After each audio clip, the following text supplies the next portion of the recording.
appeal, Actavis Group and others, and ICOS Corporation and another.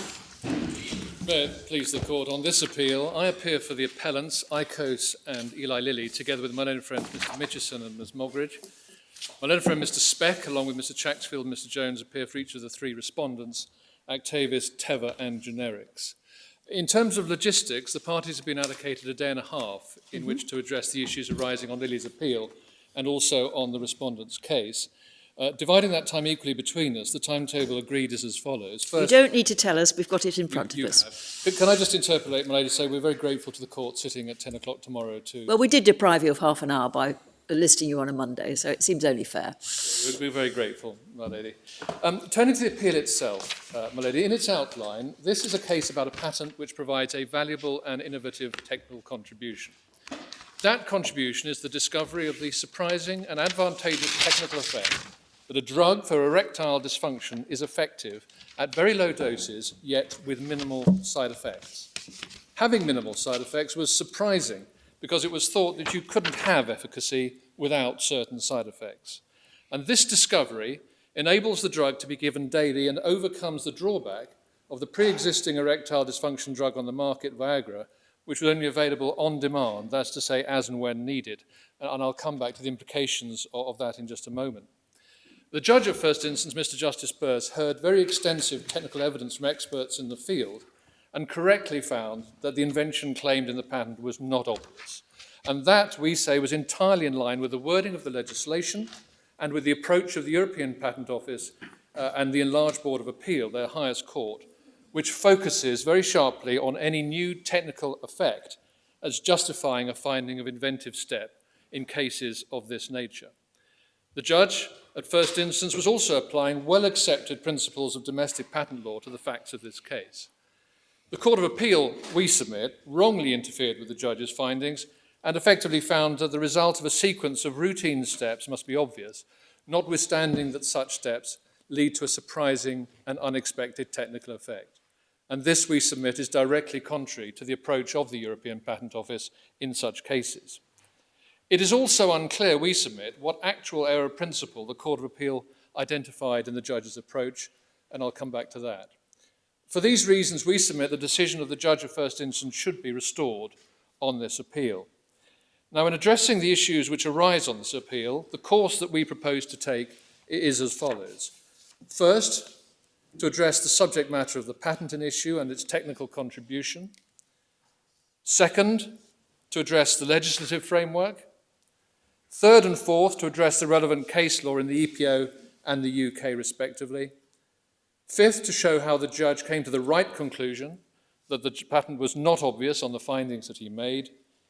Sixth, to show the court where the Court of Appeal went wrong in coming to the opposite conclusion.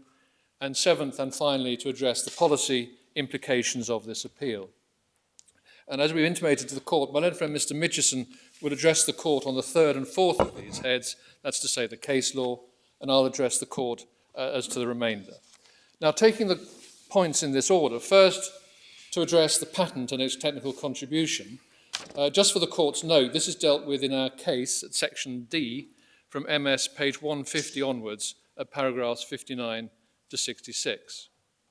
The patent itself discloses a new and non-obvious technical effect with two surprising elements. First, well, it's for us to decide whether it was obvious, isn't it? Indeed it is, my lady. Certainly, there's no challenge to the surprising and unexpected nature of what was found. So that's a finding of fact that's unchallenged. The first... Is the surprising result necessarily piece that you may take routine inquiries outside discover when you've done it, but there was an even better reason. Well, it's a factor. It's one of the, it's in this so-called multifactorial approach, it's a factor, and it has its place along with others, and I'll come to show my lord how it fits into the scheme of things. But the first element is the unexpected effect that a very low dose of tadalafil, up to a maximum of 5 milligrams a day, is efficacious to treat erectile dysfunction in a clinically meaningful way, but with minimal side effects. And the second element is that this unexpected technical benefit enables tadalafil to be given as a daily dosing treatment for erectile dysfunction. And the significance of that is that prior to tadalafil, the other drug which acted by the same mechanism, that's to say Viagra or sildenafil, to give it its chemical name, was associated with certain side effects. And it was thought that the mechanism of action that was responsible for efficacy was also directly responsible for these side effects, such as flushing, which the court will have seen, and headaches. Viagra was and is only administered on demand. And what that means in practical terms is that dosing has to be taken in planned anticipation of sex, about an hour beforehand, with all the loss of spontaneity that that entails. Now, because of the link between efficacy and side effects, chronic administration was not considered desirable, since constant efficacy would be thought to be accompanied by constant side effects. And while patients would tolerate side effects in order to have good efficacy for a relatively short period of time, it was not thought they would tolerate a constant level of side effects to achieve a constant efficacy. And it's this surprising separation of efficacy and side effects at the low doses of tadalafil that enables this daily dosing treatment to take place. And it's this regime that allows the patient to be ready for whenever sex occurs during the day or night. Now, just to be clear, the way these drugs work is to enhance the response to stimulation. They don't in themselves induce stimulation. And what this means is the drug causes the stimulation to be effective as and when it takes place, but not otherwise. The alternative of on-demand dosing, with all the planning that that entails, is plainly far less convenient and is intrusive for patients accordingly. Now, this unexpected separation of side effects at low doses is something special about the claimed dosing regime for tadalafil, which offers very significant patient benefits. And leaving aside the possibility of chronic daily dosing, the relative lack of side effects at low doses is a significant advantage in its own right. And as I'll next show the court, the invention now claimed, and as I have described it, is disclosed and supported in both the priority document and in the patent itself. The respondents suggest that there is some sort of interplay or squeeze between the case of obviousness and the issue of priority. In our submission, there is not, and for this reason, because it's first in time, I'll refer you first to the relevant passages in the priority document before showing you the patent. And as you will see, the priority document and patent each disclose and support the technical effect as I have just described to you. Could I then ask the court to take the priority document, which will be found in the core bundle, starting at MS 464.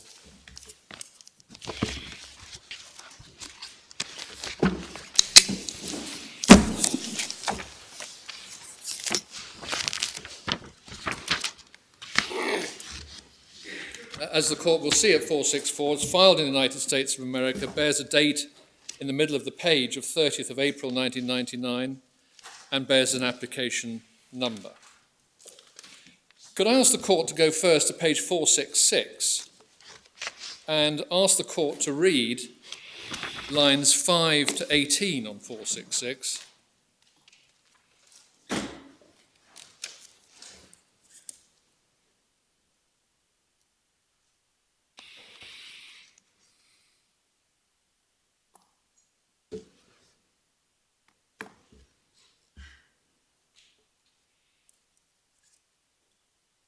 And I'd ask the court to highlight in particular the last 4 lines there, a benefit in therapeutic areas where inhibition of PDE5 is desired with minimization or elimination of adverse side effects resulting from inhibition of other phosphodiesterase enzymes. Could I ask the court then to go over to page 467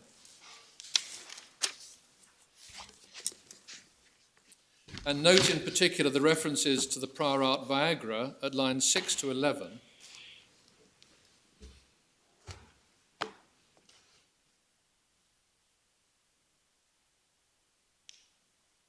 Noting in particular that it was sold at 20 doses of 25, 50 and 100 and a package insert. Then if I could ask the court just to drop down to line 18, it says that while sildenafil has obtained significant commercial success, it's fallen short of satisfying the medical need due to its significant side effects, including flushing, greater than 10% incidence rate. And then after a definition on the page 468, the next page, it's repeated later on in the document, so I don't have to go through it now. Could I ask the court just to note at lines 19 through to 22 on page 468? Significantly, the study has also revealed an effective product can be prepared that has a reduced tendency to cause flushing, and certain further advantages are highlighted. And then could I ask the court to go to page 471 and for the court to read to itself from line 22 on 471 through to line 4 on the next page, 472.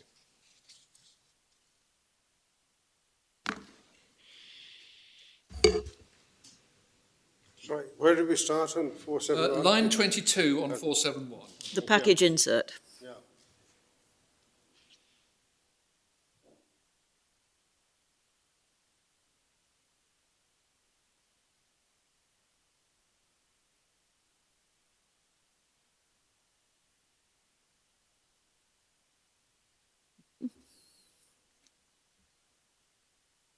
Could I then ask the court to note on page 472, lines 18 through to 23,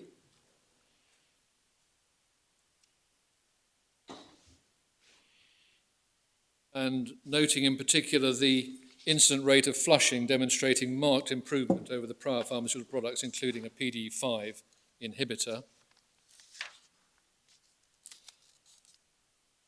And then could I ask the court to note on page 473, in fact read from 473 line 25 through to 474 line 15.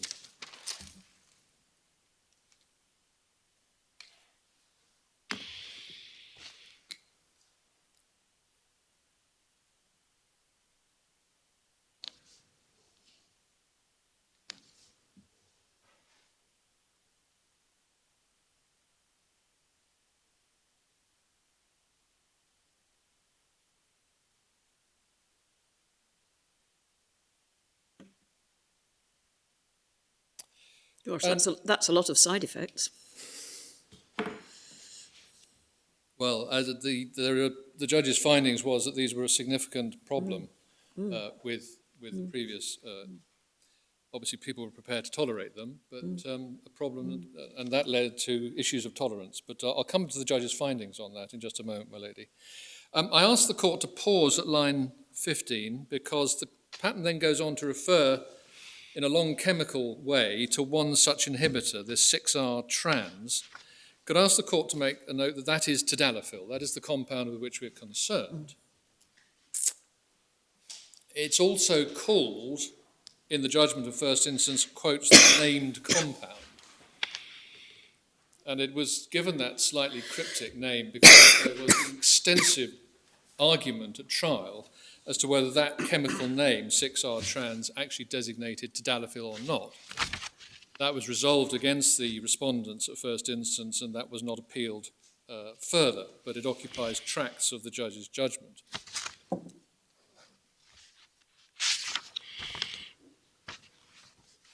And could I ask the court to read with that in mind, line 16 through to 24?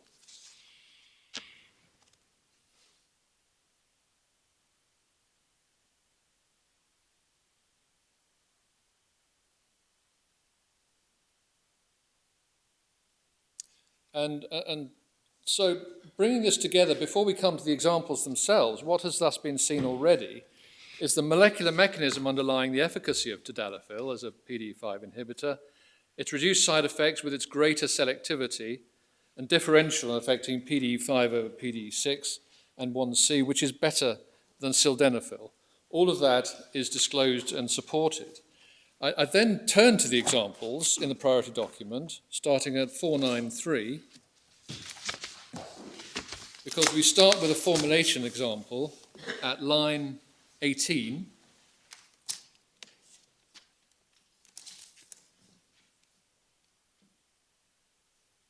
The patent indicates how the selected PDE5 inhibitor should be made up. And at page 494, we have a table that provides formulations of 1 milligram and 5 milligram tablets. If you look at the top of the table, there's a row that says component and formulations milligram per tablet, and there is their selective PDE5 inhibitor 1 and 5. And we saw earlier how selective PDE5 inhibitor is defined in the document. If the court could then go on to page 497, we have example 4,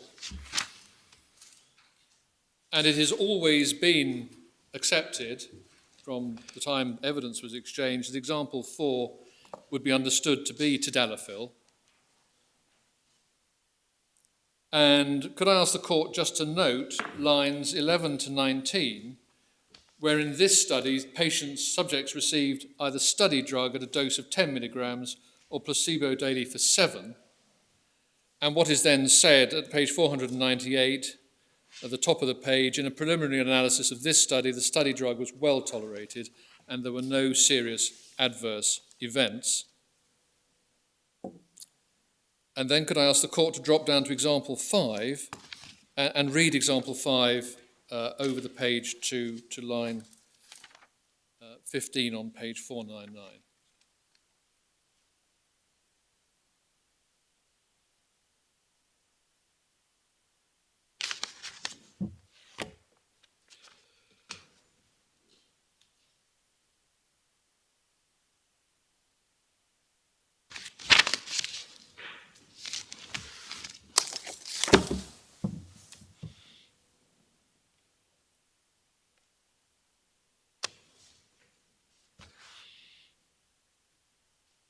And just ask the court to note that at line 28, there were a range of doses in the studies that were both used for daily dosing and on demand.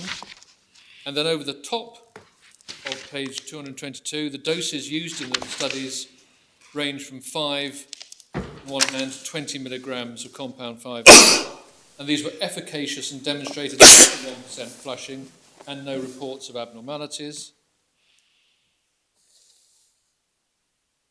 And then the conclusion was that the compound significantly improved the percentage of successful intercourse attempts, including the ability to attain and maintain an erection in both on-demand and daily dosing regimens. Treatment improved, patient erections were significantly improved in both studies. And although compound 5 was held by the judge not to be clearly disclosed as tadalafil, he said there was doubt, this still provides support for the claim to efficacy of the group of PDE5 inhibitors disclosed in the priority document as a whole. Just to give the court the reference for the note, the judge's judgment is at paragraph 234 at MS page 386. So that's the priority document, and then we come to the patent.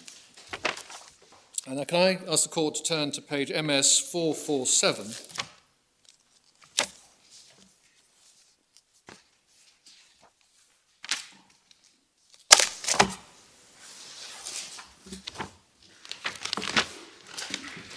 And what the court will observe is that the title of the patent, EP1173181B3, it says New European Patent Specification after Limitation Procedure B3 to 2. And what there is that there is a central limitation procedure in the European Patent Office where a person can limit the scope of their patent after grant. And what the European Patent Office will do will examine it for support and added matter to make sure that the limited claim is also supported by the description. And that happened in this case. And then the court will note the priority reference on the left-hand column on 447 is the 30th of April 1999 document that I've just been referring the court to. Now, the patent provides a clear basis for the invention, repeating many of the passages in the priority document, and I thus don't need to spend much additional time on it. But I would, however, refer in particular to paragraph 8 on page 448. And this is the paragraph that starts, applicants have discovered, and could I ask the court to read down to the first sentence of paragraph 9 on line 56. Paragraph 8, my lord. on Page 448.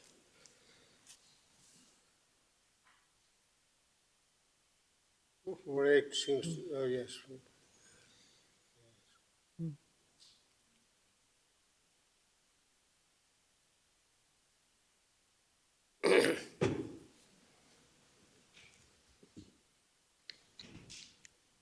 Could I just make a number of observations on this? First of all, the court will see straight away that this patent is limited to the named compound. The compound that's referred to as 6R12AR is in fact the same as the named compound as we just saw on page 474. So that has been there named, but in slightly different terms, but nothing turns on that at this stage. It's referred to in this document as a compound 1, and it says that it can be administered in a unit dose that provides an effective treatment without the side effects associated with the presently marketed PD5 inhibitor sildenafil. And importantly at the end, prior to the present invention, such side effects were considered inherent to the inhibition of PD5. And the applicant's clinical studies reveal an effective product having a reduced tendency to cause flushing in susceptible individuals can be provided. So that's the advantage there spelt out. And then if the court could go to page 450, could I ask the court just to read lines 31, sorry, it's paragraph 31, lines 49 to 57.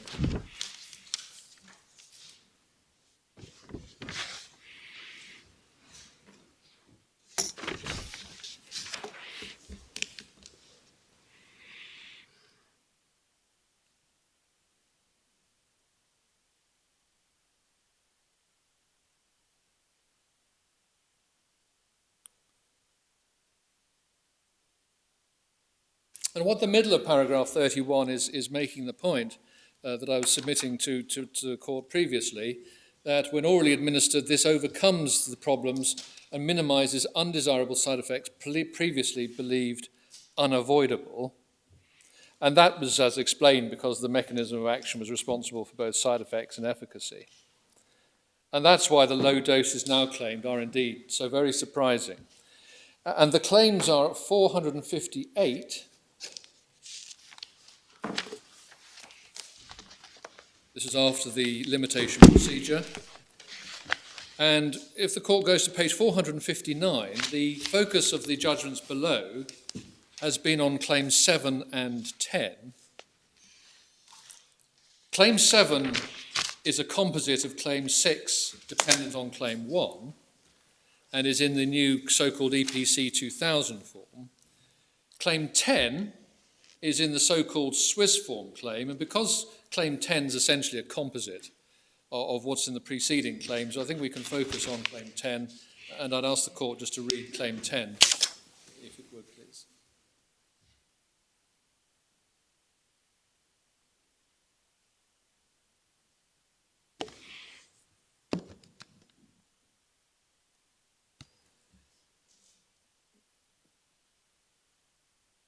And the significant limiting features of the claim are that it's 1 to 5 milligrams.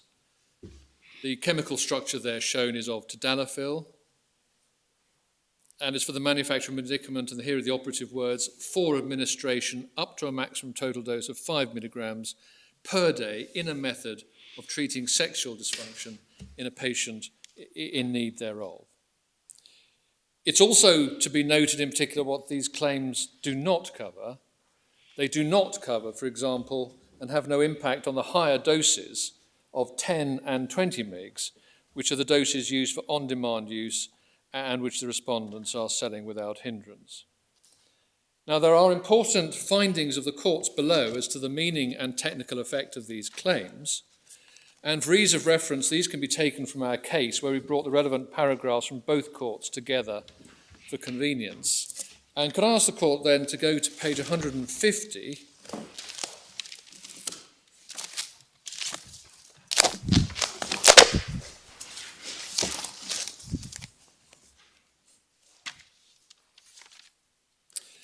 and could I ask the court to read at the bottom paragraph 60 through to 62.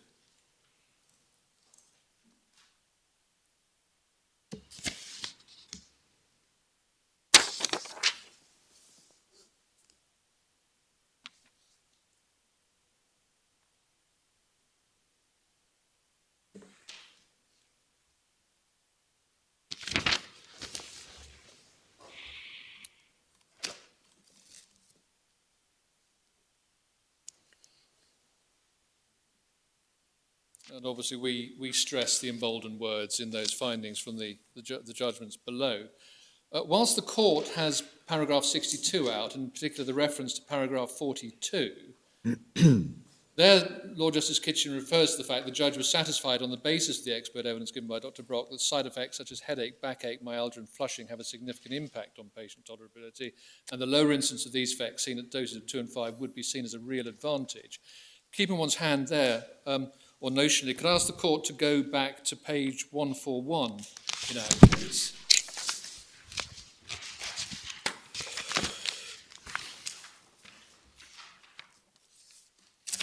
Because this is a quotation from paragraph 114 of the judgment, where Burse accepted the evidence of Lilly's expert clinician that side effects such as headache, backache, myalgia and flushing have a significant impact on patient tolerability in ED, and therefore the lower incidence of these effects at claimed doses would be seen as a real advantage.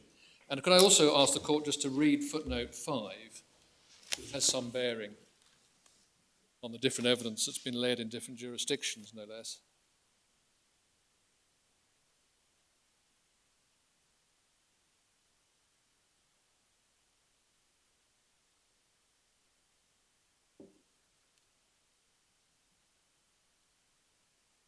So can I bring all that together in summary? It's our contention that it is this combination of efficacy and minimal side effects described in the judgments I've just shown the court, which is the so-called technical effect associated with the claimed doses. And it is this technical effect which enables the drug to be given on a chronic daily doses with all the manifest advantages I've been over. And our submission is that the patent thus discloses and makes available to the public a very valuable technical contribution which was only made possible through Lilly's clinical research and the resultant discovery. And the judge rightly held, we submit, the claimed contribution was not obvious. That then brings me to the next chapter, the second chapter, which is the statutory framework. And this, for the note, is described in section E of our case at page 18 and following. But I should have given an MS reference for that, but that's in the original case. The relevant legislative provisions You are should set have out- given an MS reference. Yes. 152. In fact, you should give that first. Probably. Page 18 is 153, my lady. Yes, Thank you. The statutory framework starts on the previous page. Yes. I do apologise, my lady. It's all right, I thought I'd better pull you up straight away, because otherwise you'll be pulled up all the time. Entirely right to do so. By me. I stand rebuked, and I apologise. Now, the relevant legislative provisions are set out in the Patents Act 1977, which was enacted to give effect to the European Patent Convention. And just to assuage any concerns, the European Patent Convention is unaffected by the current Brexit discussions. Could I ask the court to go to them? They're in Authorities Bundle 8, at tab 80, and it's MS 3416 to 3417.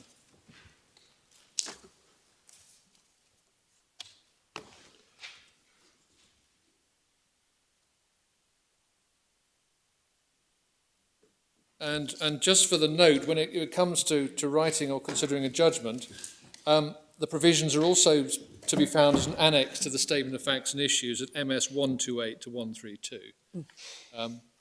So looking at page 3416 in context, could I ask at this stage the court just to read section 1.1 under new domestic law? And I think there's always a danger of putting the word new into an act that's going to become older. But it was in 1977.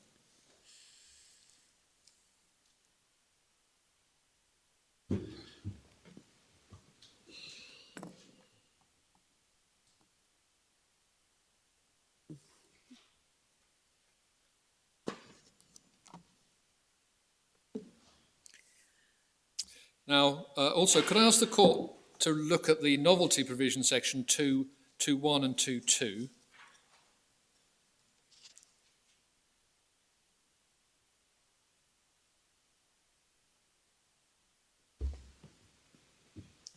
and then to look at the inventive step provision on 3417 at section 3. Now, looking at section 3, and I stress strongly, it says that an invention, and I stress, shall be taken to involve an inventive step if it is not obvious to a person skilled in the art, having regard to any matter which forms part of the state of the art. And just could I ask the court to go over to the next tab, 81, at page 3430 for the corresponding provision, Article 56.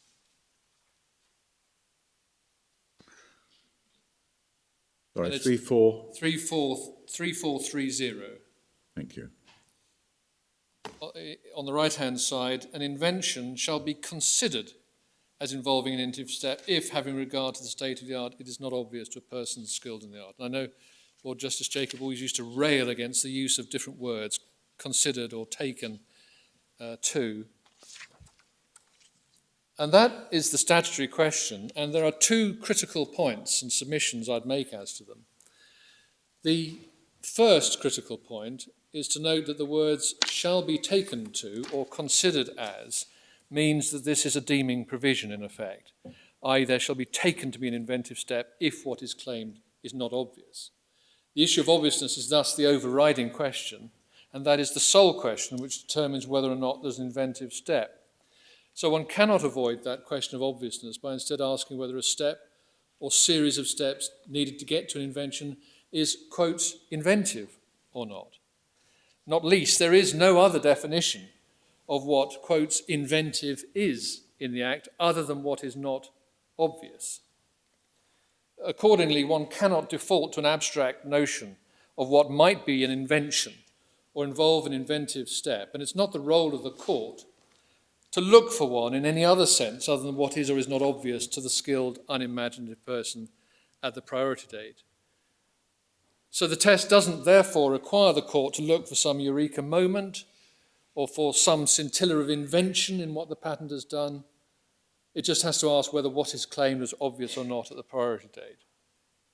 We also stress the non-discriminatory nature of this provision in that the nature of the invention or where it is to be found should not matter, whether it be for a better dosing regime or a better mousetrap. All inventions are to be treated equally. And in fact, that's stressed if one goes back to volume 8 at page 3428, under Article 52,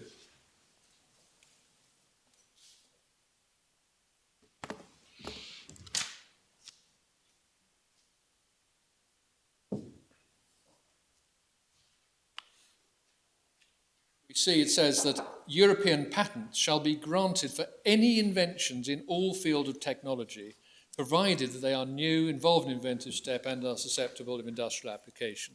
And this is Article 52 corresponds or is intended to, or Section 1 is intended to correspond to Article 52.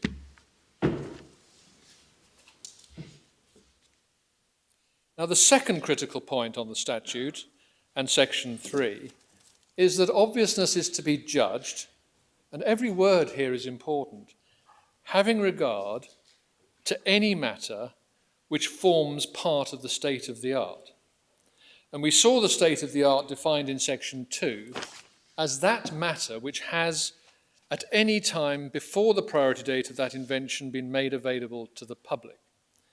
So not only does the section set a time certain or cut-off date, namely the priority date, it's also important to note that the results of private research and information that is not made available to the public is not to be considered, even if it was carried out and the results obtained before the priority date. Hence, only publicly available information as of the priority date must be brought into consideration in answering the statutory question. This, again, is a basic but fundamentally important principle, which is undermined immediately if the results, the actual results of later research, are brought into account in asking the obviousness question. And it's for this reason that we stress the forward-looking nature of the inquiry as at the priority date and why the matter has to be considered without the benefit of hindsight or research results, later research results, with the skilled person looking out at the horizon as it appears to them as of the priority date.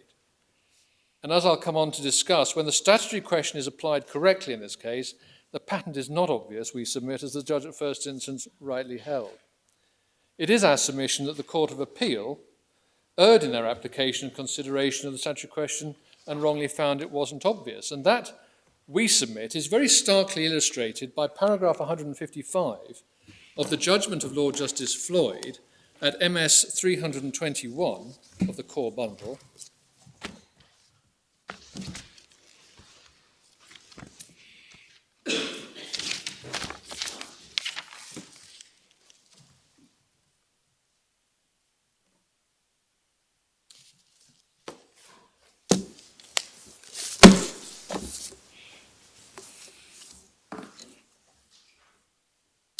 And could I just ask the Court to remind itself or read paragraph 155 of Lord Justice Floyd's judgment?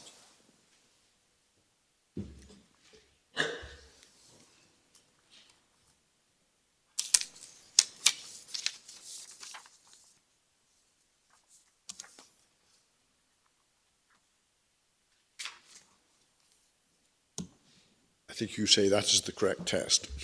It is the test, yes. I think that's right. The only part of that paragraph we would take issue with is the last sentence where Lord Justice Floyd says the skilled team would respond it couldn't know without conducting appropriate tests what, if any, dose of tadalafil would achieve that goal. And in fact, that is wrong in the judge's findings. And it overstates the position because the judge held that the skilled person would expect, on what was known about sildenafil and what was available in the prior art, the skilled person would expect 25 milligrams to be efficacious and obvious based on what was known at the priority date without any surprising effect. Sorry, which paragraph are you referring to? 155, my lord, at page 321.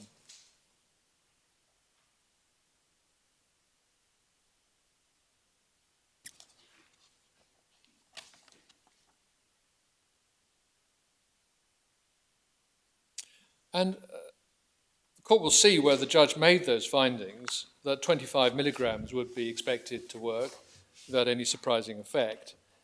And in our submission, that teaches away from the invention claimed, because with the expectation that 25 milligrams would be efficacious, there was no reason to believe that tadalafil would be efficacious at much lower doses and the side effects would become separated as they do, and which would allow the drug to be given on a daily basis, overcoming the disadvantages of sildenafil. But despite all that, the Court of Appeal then effectively found that a sequence of routine steps must be obvious in its result, notwithstanding that such steps lead to a novel, surprising and unexpected technical effect. And I will come back to show how the Court of Appeal's approach is at odds with the case law of the EPO and the UK, once my own friend Mr. Mitchison has shown the Court the most pertinent authorities on the matter. And with that, I'll just hand over to my own friend Mr. Mitchison.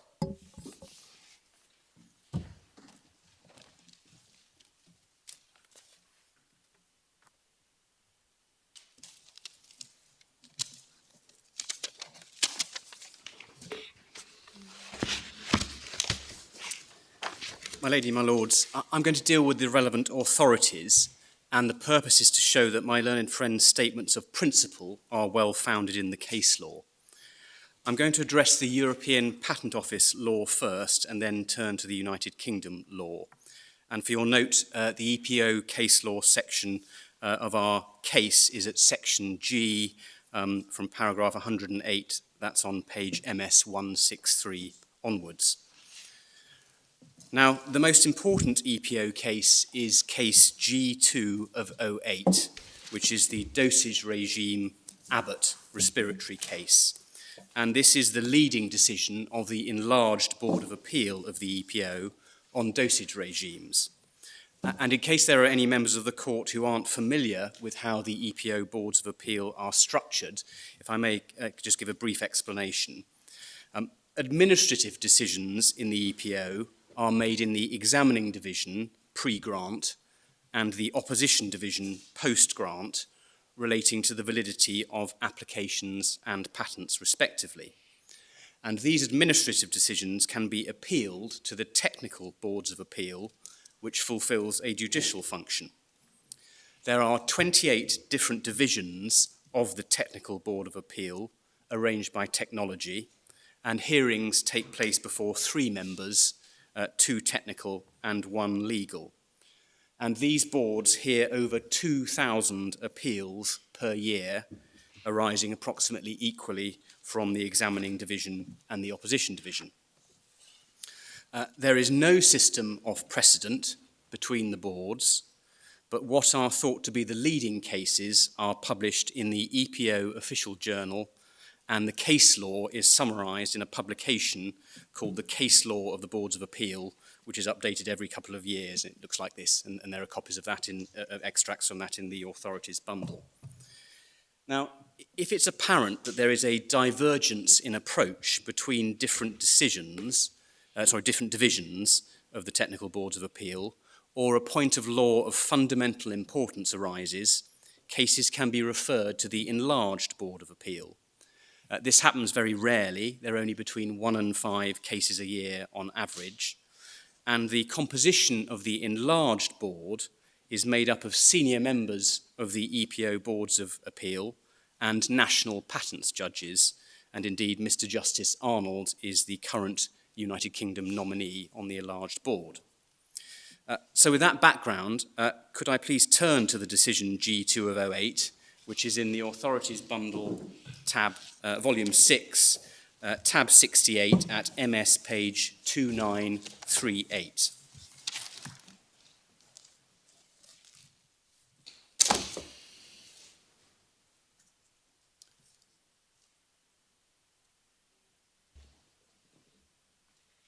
And so this enlarged board decision was published in 2010, and it was the first decision, and indeed the only decision so far, to address the new form of second medical use claims under the EPC 2000.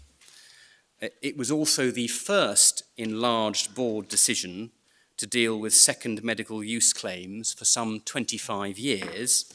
The previous enlarged board decision being case G5 of 83, ESI, which first approved the Swiss form claim for second medical use claims.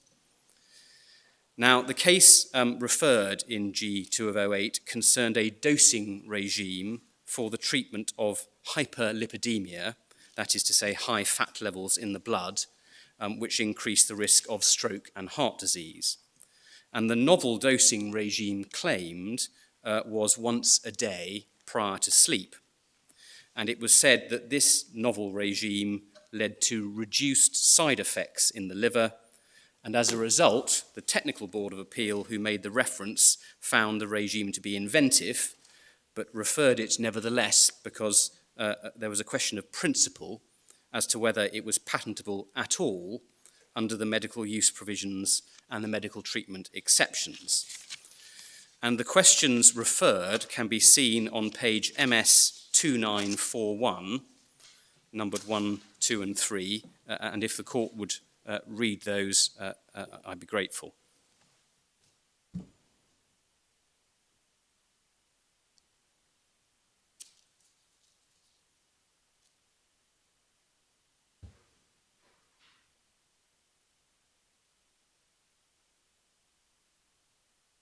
So the first question referred was whether second medical use claims could be granted for uses of a known drug for different diseases only, or whether different uses to treat the same disease were in principle allowable if they met the other requirements for patentability. And the second question asked if second medical use claims could be granted for the same disease, whether novelty and inventive step could be based on a dosage regime alone. And the enlarged board answered these questions as follows. It said first that second medical uses can include new and inventive treatment by therapy of the same illness. And you can see this answer on page MS 2969 at the end of paragraph 5.10.3.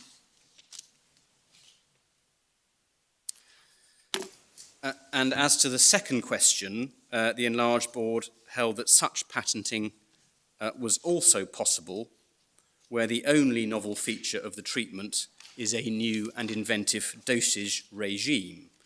And this question was answered in the passage on page MS 2975 onwards.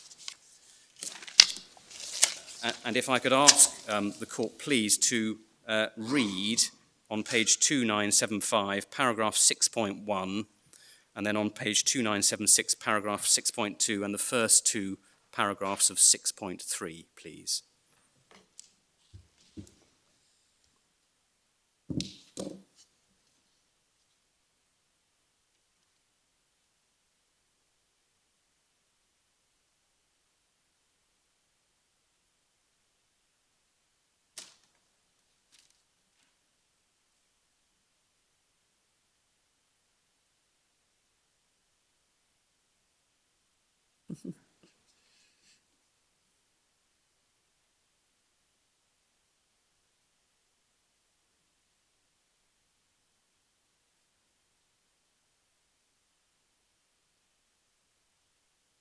Where do we stop? Stop at the paragraph, in particular, the claim definition, in the middle of page 2976. If you could read that paragraph, I'd be grateful.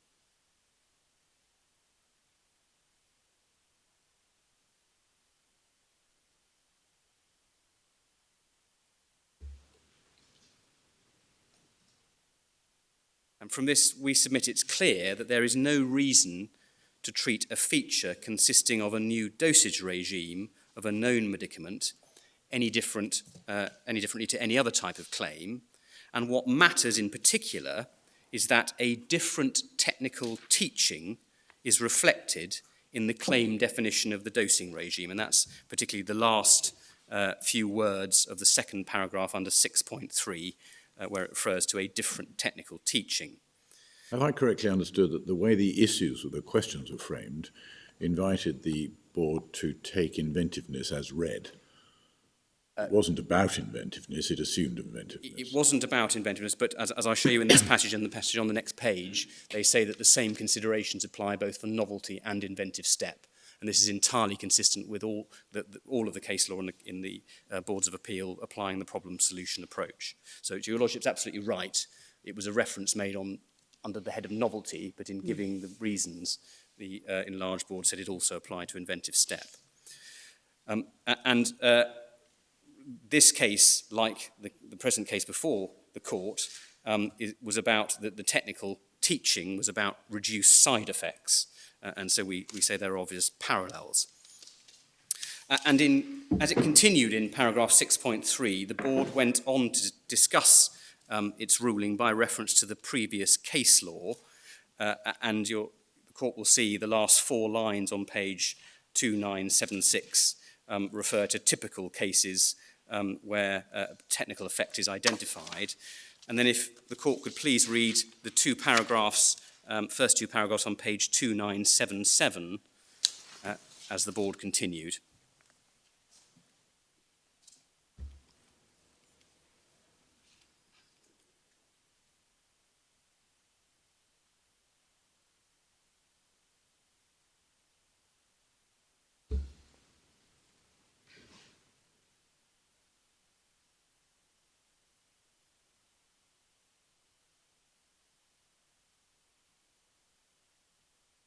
They say in the first paragraph on page 2977 that the case law whereby a new technical effect confers novelty continues to apply. And then in the second paragraph, they confirm that this also applies to inventive step, saying a new technical effect caused by said feature shall be considered when examining inventive step under Article 56. And consistent with this, following this decision, the case was referred back to the Technical Board of Appeal, where the patent in question was confirmed to be new and inventive and therefore valid because of the reduced side effects of the dose claimed, which was a new and unexpected technical effect. So in our submission, the established case law from the highest authority in the EPO is clear. What matters when considering the question of novelty and obviousness is whether there is a new technical effect irrespective of the type of claim in question. And so dosing regimes can be new and non-obvious if they embody a new or different technical effect. And we submit this is of significance, great significance, and we remind the court of its previous rulings in Lilly and Human Genome Sciences and Warner-Lambert, where it is emphasised that it's important that the law in the UK is consistent with the approach adopted in the highest courts in the European Patent Office. Now, in fact, this same issue has already been considered by the Court of Appeal in this country in the case of Actavis and Merck, and that is to be found in Authorities Bundle 1, Tab 4, starting at the passage I want to refer to is on page MS 1020.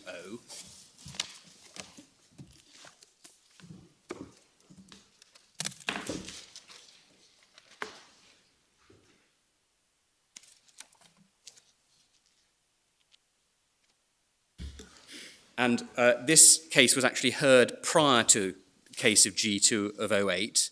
And so the Court of Appeal in this case considered the law in the European Patent Office by reference to the earlier Boards of Appeal case law. But as we've seen, that was approved by the enlarged board in G2 of 08.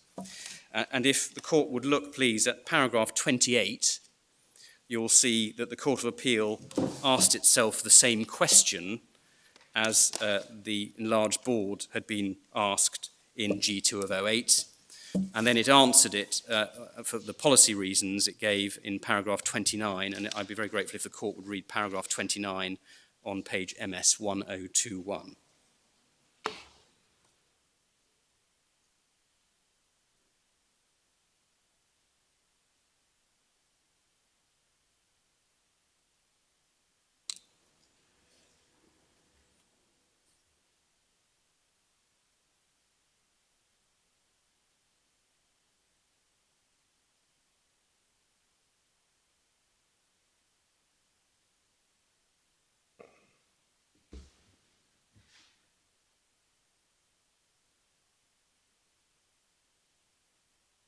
And so the policy is that a monopoly is granted as a result of the expensive, unpredictable research which led to it, and this research is deemed to be desirable and beneficial to society as a whole, and therefore should be encouraged. And there is no qualification as to the type or quality of the research required. The regime just has to be non-obvious.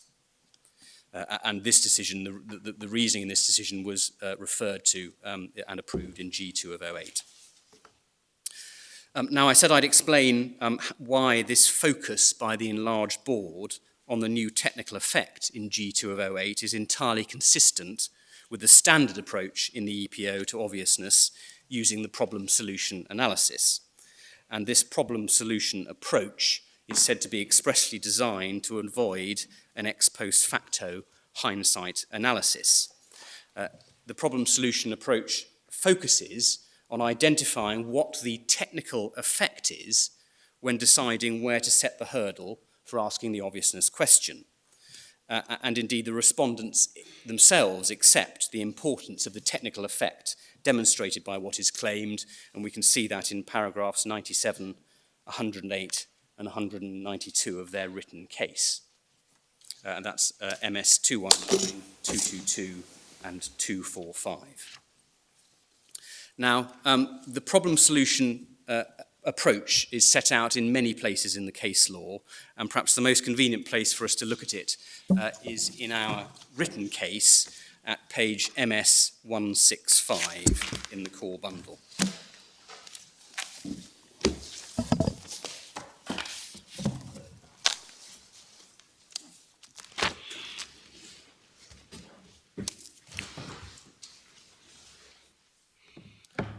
We have set out at the top of page 165 the 4 steps in the problem-solution approach.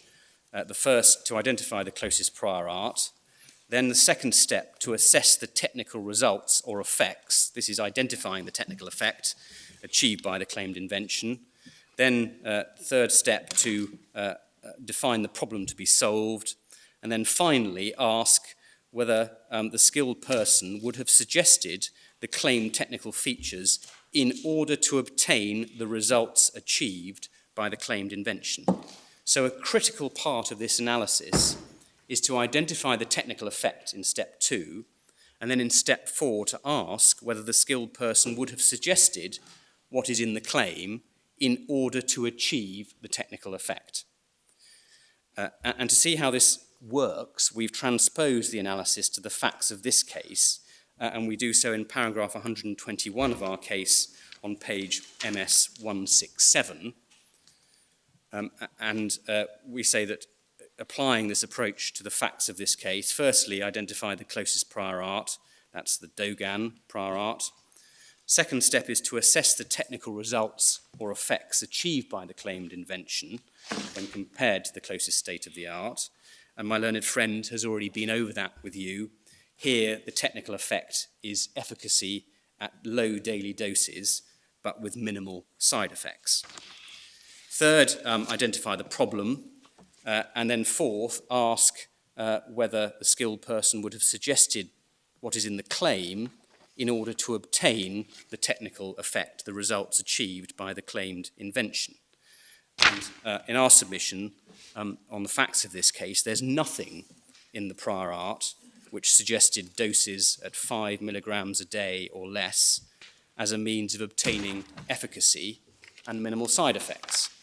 And given that there was no pointer to the solution in Dogan, the prior art, and indeed the technical effect was unexpected and advantageous on the judge's findings, the solution to the technical problem, defined by reference to its effects, was not obvious.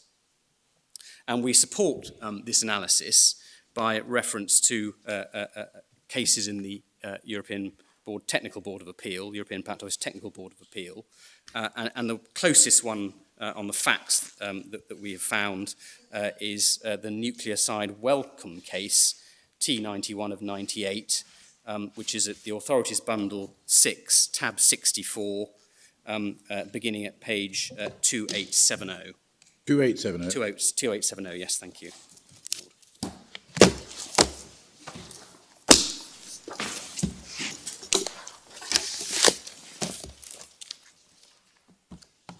And the relevant claim in this case was to a drug called AZT in a dose of 5 to 1,500 milligrams, and this was a drug effective against retroviruses. And if the court would look at page 2870, in fact, one could pick it up at the bottom of 2869, where they begin their analysis of inventive step for the set of claims before them. And they go on, they identify the prior art in paragraph 34 and what it states. It discloses AZT at a concentration of 250 micromoles. And then if the court would please read paragraphs 35 to 40, and then I would like to make some submissions on that.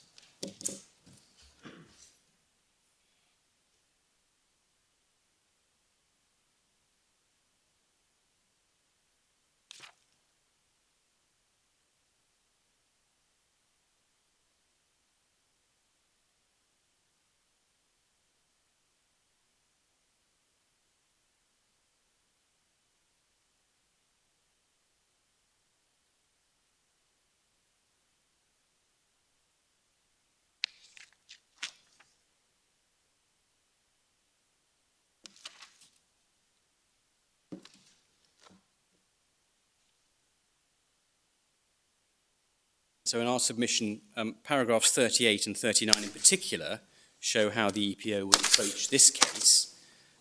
In that case, the Wellcome case, the lower dose was shown to be effective and non-toxic. This was unpredictable, and the board held it was irrelevant that the work to discover it might have been characterized as routine. And in our submission, if the respondents are correct about the approach to be taken to claims of this sort, this case would have been decided the other way, and the United Kingdom would be out of line with the European Patent Office in the approach it takes. And we say for this reason, both as a matter of principle and of application when we look at the case law, we say that this demonstrates why the respondent's approach is incorrect. This case, of course, was earlier in time than G2 of 08, but we've seen that the approach in the European Patent Office, in fact, has not changed. Where there is a new technical effect, which is unexpected and not obvious, a patent will be held to be valid. Importantly, it is not the law, and we don't suggest that it is, that all routine studies will automatically lead to a patentable invention, even in an empirical field. But work which leads to an unexpected technical effect will be patentable, whether such work is characterized as routine or not. Now, the respondents in their written case don't seek to address this welcome case at all, despite its obvious proximity to the case before the court. Instead, they refer in their written case to other decisions of the European Patent Office, none of which are dosing regime cases. And in our submission, all these other cases establish is that if the technical effect is expected at the outset, it may not matter if it takes several routine steps to get there. But of course, in our submission, that is not the present case, because the technical effect claimed in the present case was not expected by the skilled person on the express findings of the judge. Further, we say it's no answer for the respondents to rely on the so-called bonus effect cases. These are cases where there are two separate technical effects, one of which was obvious to achieve, but where the patentee tries to rely on a further and unexpected technical effect to demonstrate non-obviousness. The case law shows that if one technical effect is obvious, then the fact that the second technical effect might not be cannot save the claim. But in the present case, there was no technical effect that it was obvious could be achieved by the dosage regime claimed, so this is not a bonus effect case at all. Finally, on the EPO case law, the respondents refer to the so-called could-would approach, which is adopted in the European Patent Office. But in our submission, it's essential to see what the case law book says about that. So if I could ask the court, please, to go to Authorities Bundle A8, tab 87, at MS page 3556.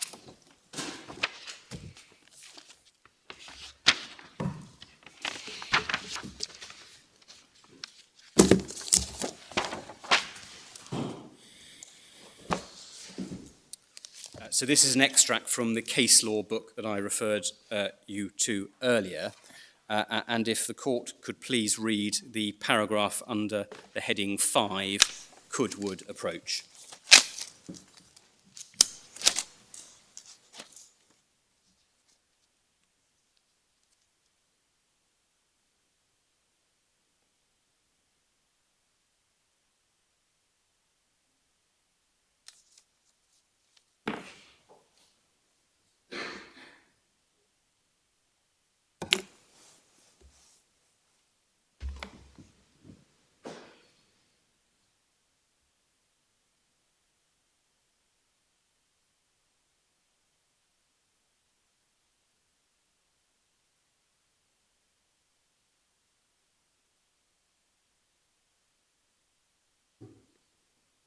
So it is clear that the test is what the skilled person would have done, not what the skilled person could have done. Moreover, the question of what the skilled person would do is tied firmly to the expectation of solving the technical problem and achieving the advantages, that is the technical effect. And so if there is no expectation of achieving the technical effect, then it is only a could case and not a would case, and therefore the claim is not obvious. So applying this principle to the present case, there is nothing to say in our submission that the skilled person would have proceeded to modify the Dogen prior art in the expectation of solving the technical problem defined by reference to the surprising technical effect of efficacy with only minimal side effects. Indeed, Mr. Justice Burse found that there was no expectation of activity at the low doses now claimed. So, my lady, my lords, that is the European Patent Office case law. And what I now hope to do is to show you some of the United Kingdom case law. And this is summarised in section F of our written case, starting at page MS 154 for the court's note. There's not time to look at the majority of these cases, but fortunately, one issue which is not in dispute between the parties is that there is only one single statutory question. And we see that summarised expressly in paragraph 92 of my learned friend's written case, the respondent's written case at MS 217. And in that paragraph, my learned friends refer to the Daiichi case in the Court of Appeal.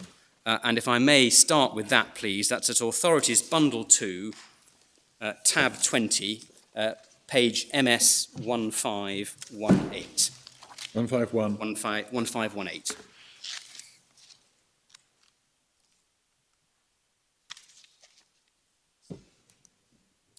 And if I could draw the court's attention, please, and ask the court to read, first of all, paragraphs 17 to 20 of the judgment of Lord Justice Jacob.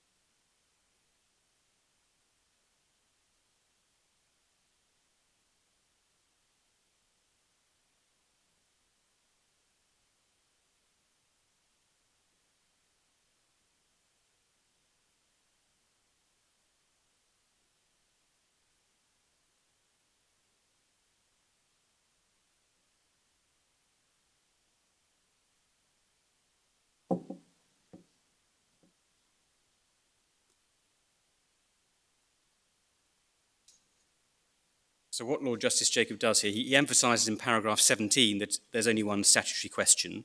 He then sets out the structured approach which has been adopted in the English courts, the windsurfing Pozzoli approach.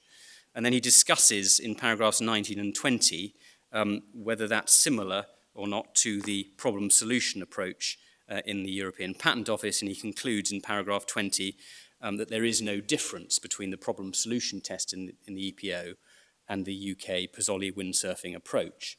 Now, it's right that 6 months later, Lord Justice Jacob wrote a longer commentary in the case of Actavis and Novartis, which is in Authorities 1 tab 5, but the only points of difference he focused on when comparing the problem solution approach and the windsurfing Pozzoli approach there were where the problem has to be reformulated or the problem is unknown, and neither of those apply in the present case. So we say his conclusion in paragraph 20 that the approaches are the same is still correct for the present case. And that's why we rely on the European Patent Office case law I have referred you to as supporting our case, that the unexpected technical benefit and technical effect should lead to a finding of non-obviousness. Now, Lord Justice Jacob then in paragraph 21 went on to refer to the Lundbeck factors which were approved by Lord Hoffman in Connor, and you will have seen that those reproduced in a number of places in the parties' written cases and in the case law. So, my lady, my lords, given the agreement that there is only one statutory question, it's only necessary to show you the following cases in order to confirm the basic principles. So if I may start with the oldest that I wish to refer to, that is the House of Lords case Mills and Rockley and Technograph, which is at Authorities 4, tab 39, and I would like to refer you to page MS 2128, please.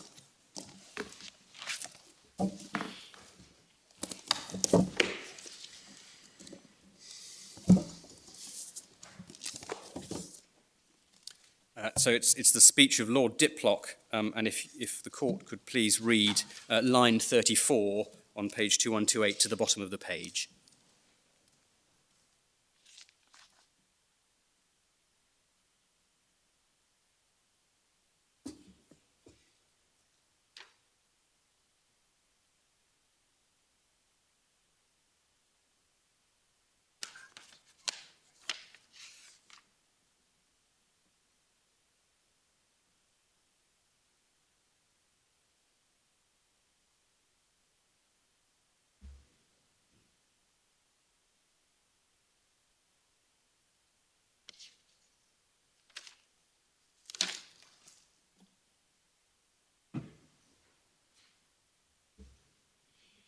And in our respectful submission, this warning from Lord Diplock is as true today as it was in 1972.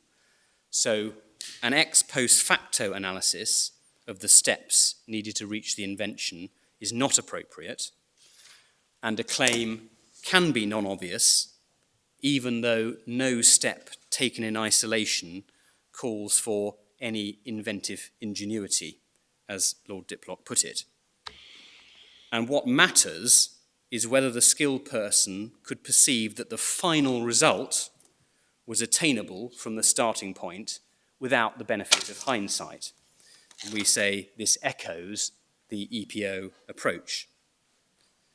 And as my learned friend will show you shortly, in the present case, the judge characterised the respondent's approach of requiring 3 separate rounds of dose ranging as hindsight in paragraph 332 of his judgment. And my learned friend will come back to that in due course. And we say that's why the respondent's approach, a further reason why the respondent's approach is not in accordance with the law. Now, the next case in time, which I would like to refer you to, is the decision of the Court of Appeal in Molnicker. That's in the same bundle, Authorities Bundle 4, at tab 41, and the passage is at MS 2253.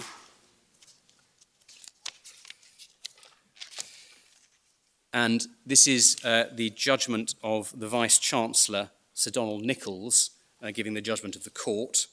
And if you could please, I'd be very grateful if the court would read the paragraph beginning at line 40 on page 2253 and go over to page 2254 at line 6.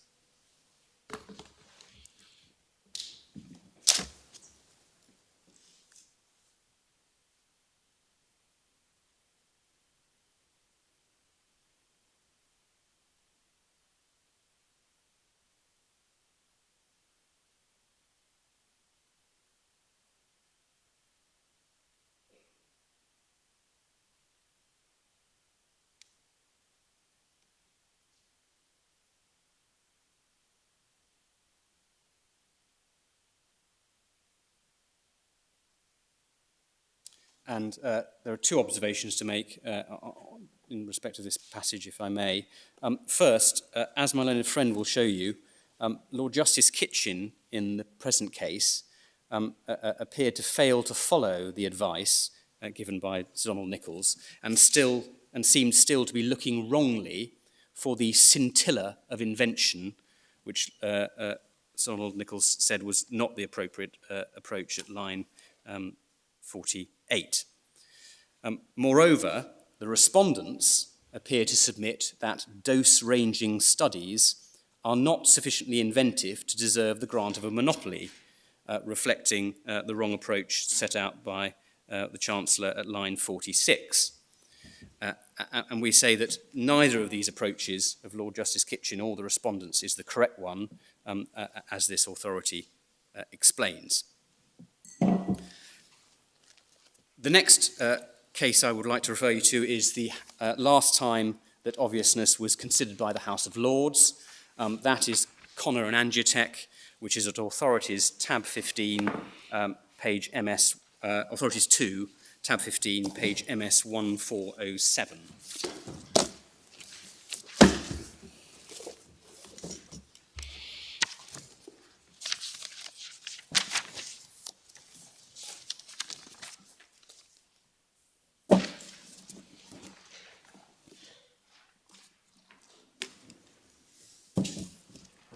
And we have cited extensively from the judgment of Lord Justice Jacob in the Court of Appeal in our written case at pages MS 155 and 156.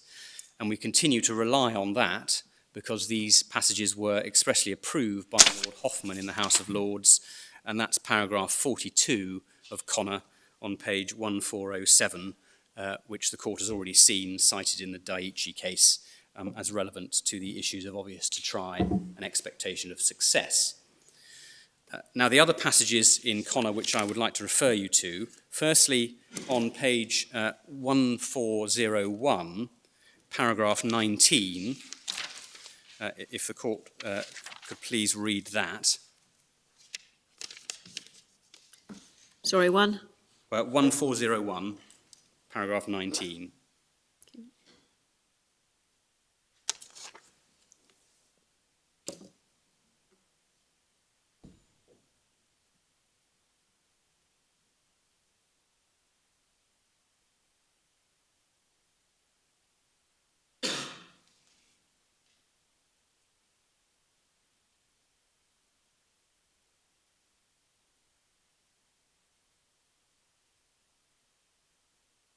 So what we submit is important is that the invention is the product specified in the claim, and the patentee is entitled to have the question of obviousness determined by reference to the claim.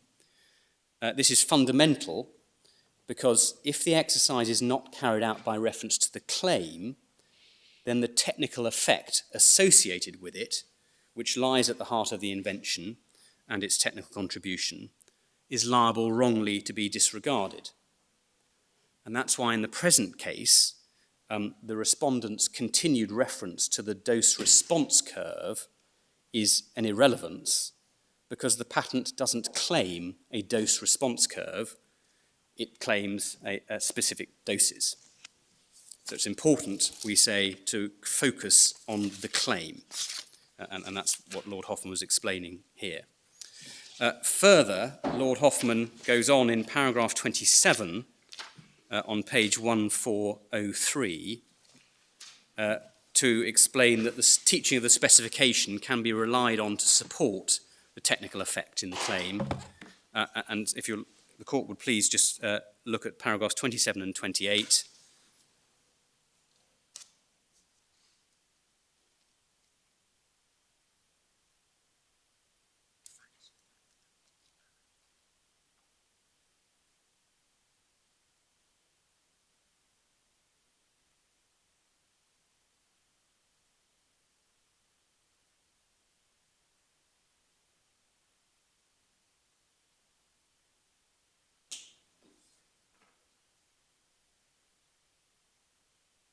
So the statutory question is whether what is set out in the claim is obvious, not whether what is claimed might have the relevant technical effect.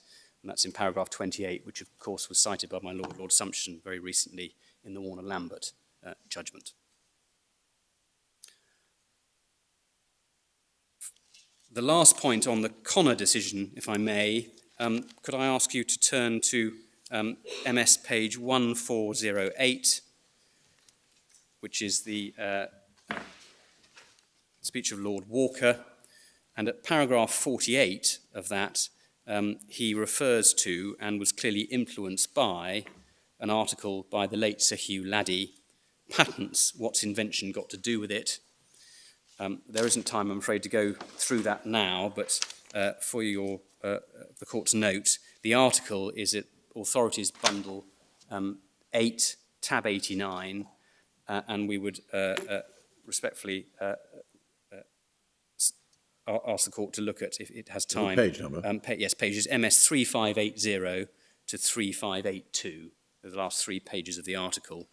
In our submission, it's an article which merits reading and which explains why an approach which demands an element or scintilla of invention must be wrong.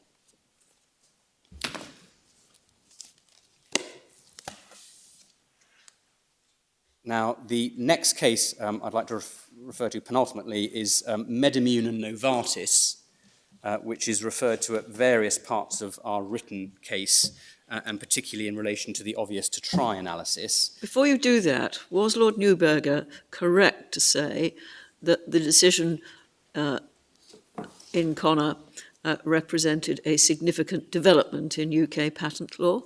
You're not presenting it as if it did. No. Quite the reverse. I'm not sure, in my respectful submission, that it did. It clarified what the law was, and it may be said that it corrected an approach that had developed in the courts at first instance in the 1990s and 2000s, which perhaps revoked patents too readily.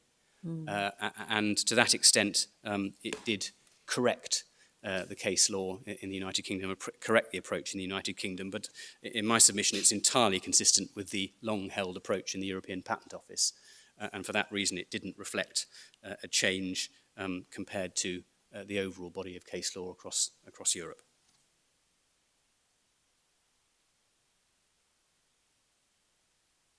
Could you give me the reference? Yes, sorry. Medimune Novartis, its authorities for tab 37, and the passage is on page MS 2074.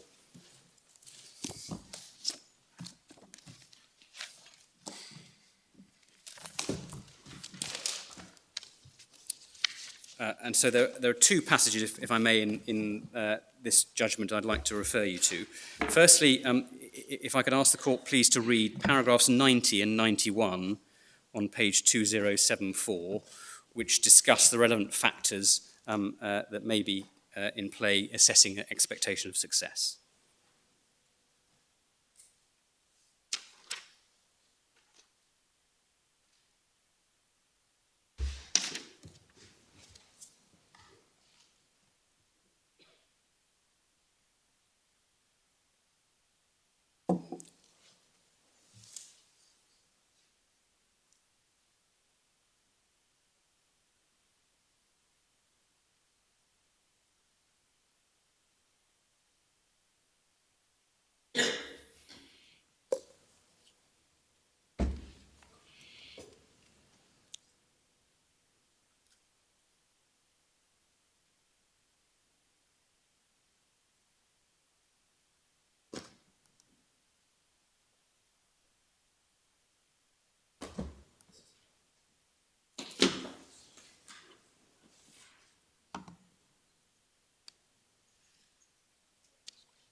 So here we have Lord Justice Kitchen setting out another set of possible relevant factors in paragraph 91 relevant to the question of obvious to try.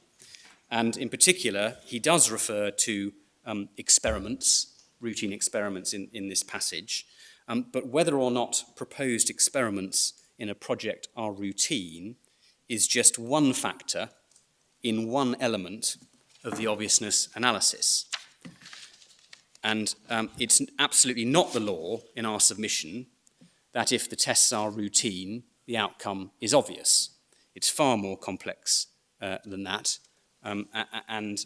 This is only, these proposed experiments are only relevant looking ahead at the priority date as to what the skilled person will do.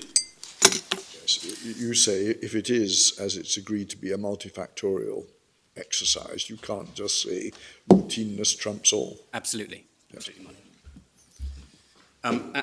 And Lord Justice Kitchen goes on in paragraph 92 to point out that obvious to try is just one of the relevant considerations in the multifactorial analysis.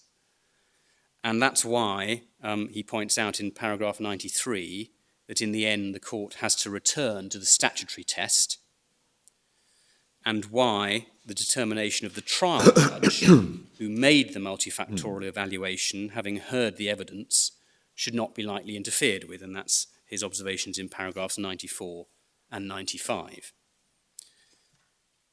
And so we say all of this passage applies and to the facts of the present case. The second passage in Medimune, which we've highlighted, is paragraphs 178 to 182 on page MS 2090, and these are in the judgment of Mr. Justice Lewison, where he also emphasises the importance of applying the statutory test. And as my learned friend Mr. Waugh will explain shortly, it's to be noted that Mr. Justice Lewison approached the present case very differently, didn't appear to follow his own advice in Medimune, and as a result wrongly assessed the issue of obviousness in the present case. It's paragraphs 178 to 182 on page MS 2090. Thank you. If your lordships, if the court would like to read that, very great.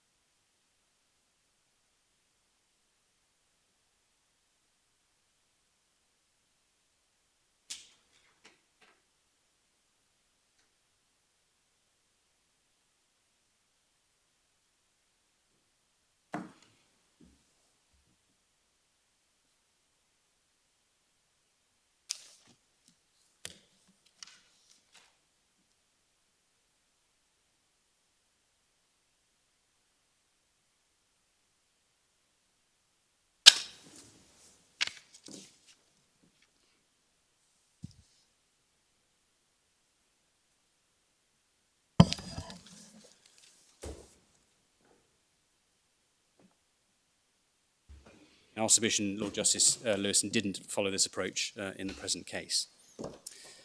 Finally, on the English case law, in response to my Lord Sumption's question this morning about surprise, can I show you two instances of where the English courts have expressly accepted that this question of surprise is relevant to the issue of obviousness in the United Kingdom just as much as the European Patent Office.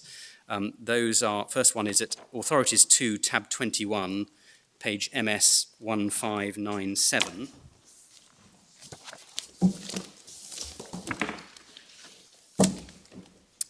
And this is the first instance decision in the Lundbeck case, Mr. Justice Kitchen. And on page 1597, it's paragraph 231, going on to page 1598.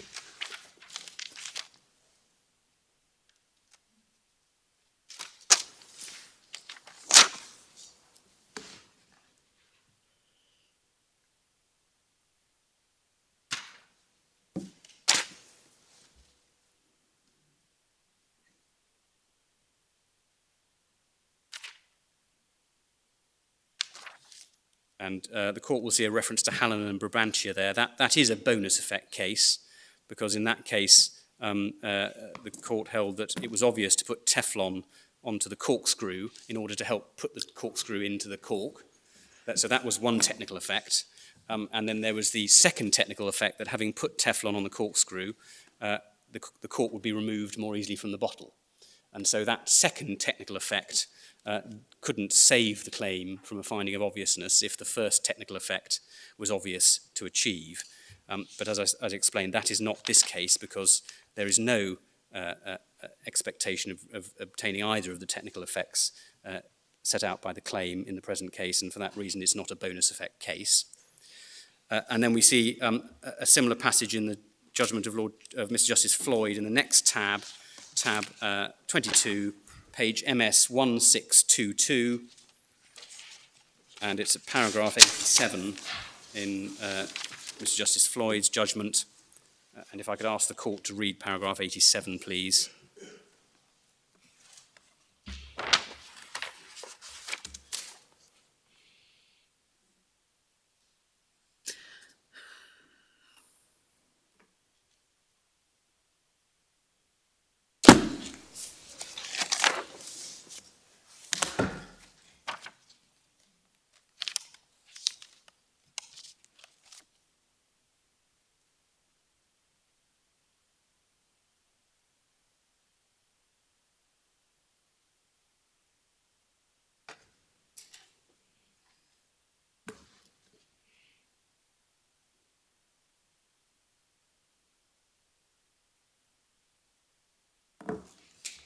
Say an example of Mr. Justice Floyd accepting the approach in the European Patent Office where there is a hitherto unknown technical effect, the solution to the problem of how to provide that technical effect may prove to be inventive.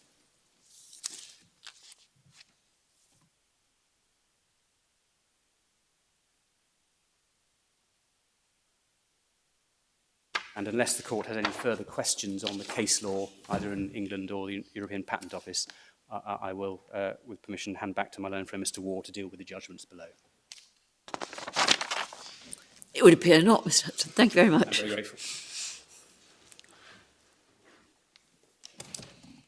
For the court, the fifth issue on our roadmap is the first instance judgment. And it is our submission that the judgment of Mr. Justice Burse was an orthodox application of the facts to hitherto established law, which should not have likely been interfered with for the reasons that were clear from my own friend Mr. Mitchison's submissions. At this juncture, what I'd just like to ask the court to do is to sideline various key parts of the judgment in the light of submissions I shall be making with respect to them. And there are just a few passages which I would ask the court to read now. If the court would take the core bundle at MS 391,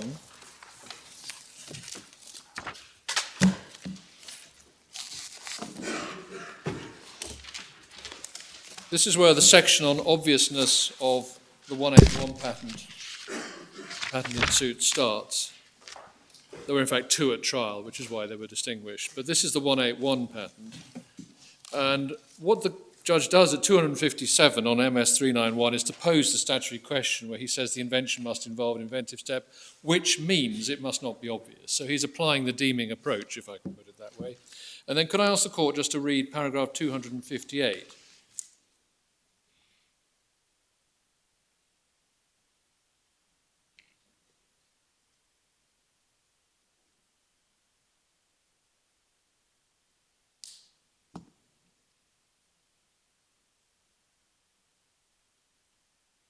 And in particular, ask the court to note the Dogan reference itself, should the court wish to look at it. It's at Appendix Part 1, MS 54, page 543. And then ask the court to note the last sentence here, that Dogan disclosed that doses of compounds A and B will generally be in the range of 0.5 to 800 milligrams daily for the average adult patient. And just pausing there for a moment, tadalafil was one of those. But when one comes to look at Dogan, Dogan was actually of compounds A and B in equal measure. And the broad range of 0.5 to 800 was a very broad range indeed. And for those reasons, immediately one's not in a so-called one-way street, because you've been given a junction at which to go right at the start. And the dosing is actually so very broad. There are examples in Dogan of 50 milligrams, but to be noted, what's not there at all in Dogan is any clinical data whatsoever, or indeed reference to clinical data. And there's no reference at all in Dogan to try any of the 50 milligram formulations being taken into the clinic and administered to any patient for any indication at any dose. And even though Mr. Justice Burse observed in paragraph 287 that there are a number of reasons why Glaxo, who were the proprietors of Dogan, did not do so, it does underline the need for incentive for someone to bring that forward in order to bring such valuable treatments to the market. Now, what the judge does from 260 onwards is to consider the Pozzoli framework that the court will have seen, and the careful and balanced nature of the judge's review of the law is apparent from 262 onwards, from MS page 392. I won't read it now, but it does, in our respectful submission, merit consideration. And the judge considers the policy behind the law, paragraph 269. And again, I'd ask the court to sideline 269 to 273, starting with the application of patent law to pharmaceutical research seeks to strike a balance. And how that balance is struck is eloquently, I should say, expressed by the learned judge up to 273. And I should just note that at paragraph 266, he's actually referred to the finasteride case, to which my learned friend Mr. Mitchison refers, regarding why should you pay more for a 1 milligram pill. And then paragraph 267 Now, at this stage, could I just ask the court to read at page 397, MS 397, paragraphs 279 to 280.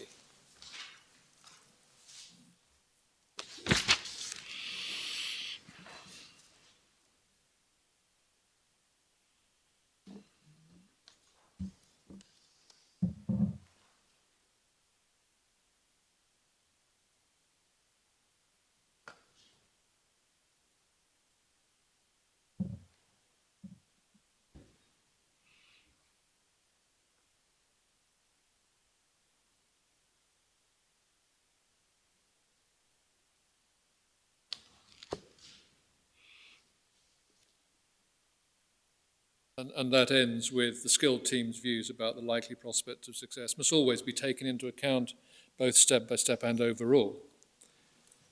And could I then ask the court to read paragraph 283 through to the end of his section on the law at 286?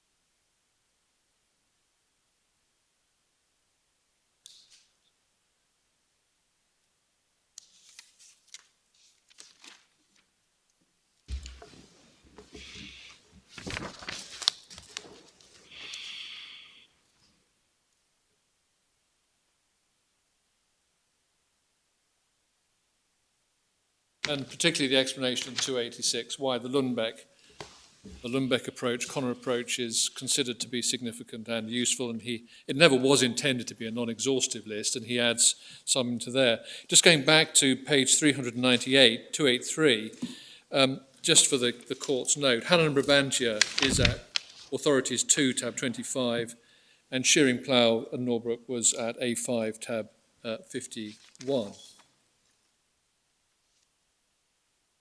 Then what the learned judge then sets out is a very extensive, as one would expect it to be given the light of the evidence, a very extensive review of the facts, which starts from paragraph 287, going right the way through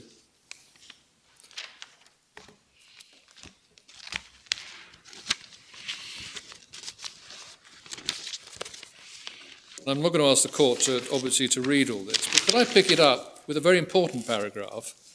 Because what the judge does up to page MS 407, paragraph 327, is really to review the various studies that had been undertaken. And 327 is especially important, where he says, weighing all this up, the results of 2B study would require the team to make value judgments. And I stress here, it is not inevitable that a skilled team would investigate lower doses given the plateau of 2B, because by identifying a dose, at least 25 milligrams, which is safe, tolerant, and effective, they have secured the prime objective, but it's very likely. Such an investigation wouldn't be quite as routine for the skilled team. It's gone on before, but that cannot be taken too far. Multiple dose ranging studies are something the skilled team would be familiar with as necessary. Now, the reason I single that out for a particular attention is because, in fact, we see in Lord Justice Floyd's judgment, when we come to it, there was a sense of inevitability that a skilled team doing a dose ranging study would inevitably end up with the claimed result. And that, in a sense, is what distinguishes this case of obviousness from a case of novelty. Because as the court will have picked up from our reply brief, there's like a novelty light case being run here. Because the case law on novelty does say that if the prior art provides clear and ambiguous directions to do something which would inevitably or necessarily lead you to the claimed result, Lord Hoffman's judgment in Synthon says that is novelty. But this lack of inevitability is another reason why this is not a novelty case, because it's not inevitable. And with great respect to Lord Justice Floyd, he's of the view that it would be. And there's a real flavour coming through my learned friend Mr. Speck's case that the skilled person would, i.e. would inevitably go down the steps and end up with 5 milligrams. But the importance of this paragraph is, well, it's very likely, but it's not inevitable, which leaves us in the domain of inventive step and not novelty. And we'll come to see in due course just how much emphasis that very likely, those two very likely words on line 4 are taken out of the context and used in the judgment of the Court of Appeal. And what's particularly important to note is that very likely finding was only made with the results of the preceding phase 2B study and the analysis of that study once it had been carried out. And secondly, the reason it wasn't inevitable was because with a 25 milligram you have secured the primary objective of the program, which was a safe, effective and marketable dose. And in this respect, on expectations of success, could I ask the court to read paragraphs 330 to 331?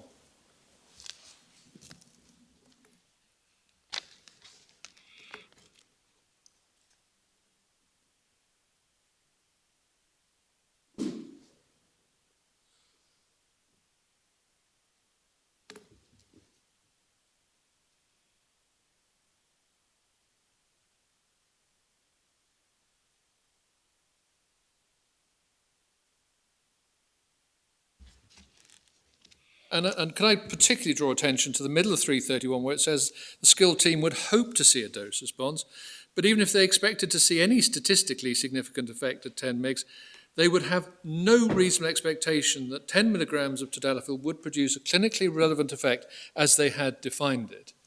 And interestingly, that as they had defined it reflected the evidence that actually it was a value judgment as to what the minimally effective dose would in fact be. And then could I ask the court to look at 334.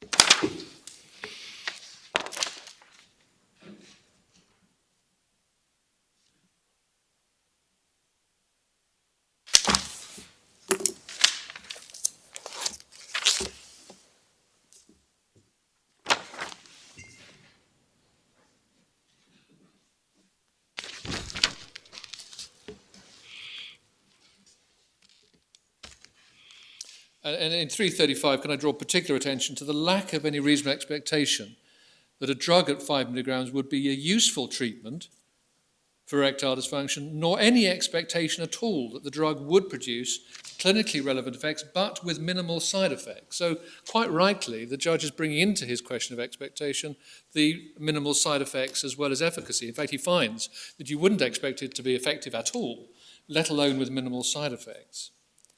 And he says in 336, the skilled team carried out a dose-ranging study with 5 mg would discover this dose was efficacious and had reduced side effects. They would be surprised with this. They'd go ahead and do a further study in the light of that. But isn't it the effectiveness that would be a surprise? Because one would expect that the lower the dose, the less the side effects. But you wouldn't expect it to be able to work then, because the side effects and the... That's why I said, isn't it the effectiveness that's the surprise, rather than the lack of side effects? Well, I think it's maybe both. Well, you may want to say that, yes. Yes, it's the fact that it does work, it has minimal side effects, because if it had minimal side effects, you wouldn't expect it to work. So it trades off against the other. But we say that's very important all the same. And then if the court could go to 341, really the last half of 341, assuming the team decided to conduct an investigation to lower doses, could the court read to the end they would be surprised?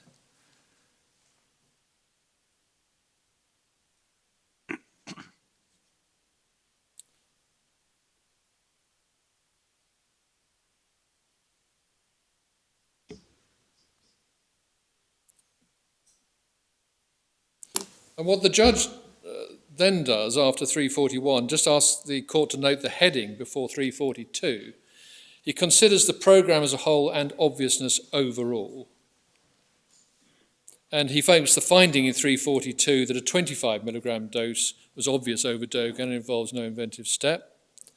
That's an example of what he says the Court of Appeal in Fenestrade was referring to.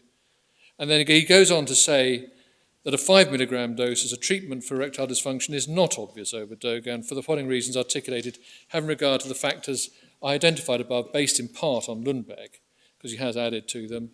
And then the court will note that this passage is reproduced in Lord Justice Kitchen's judgment, and we'll come to look at it in that context. But what it was his multifactorial evaluation of all the evidence that he'd heard, everything from the motives, the avenues of research, the effort overall, resources, time and money, expectation of success comes in at 4, surprising results is at 5, and value judgments that need to be made along the way at 6. And he's balanced them all as a trial judge rightly should, and has come to the conclusion that he did. And we say that having approached the matter that way, by taking all relevant facts and matters into account, balancing them and coming to the conclusion the invention was not obvious, the Court of Appeal should have been very slow to intervene unless the judge made an error of principle, which we submit he did not. And indeed, as I'll next show the Court, it's not clear what, if any, error of principle is identified by the Court of Appeal, which brings me indeed to the Court of Appeal judgment at page 200, MS 282.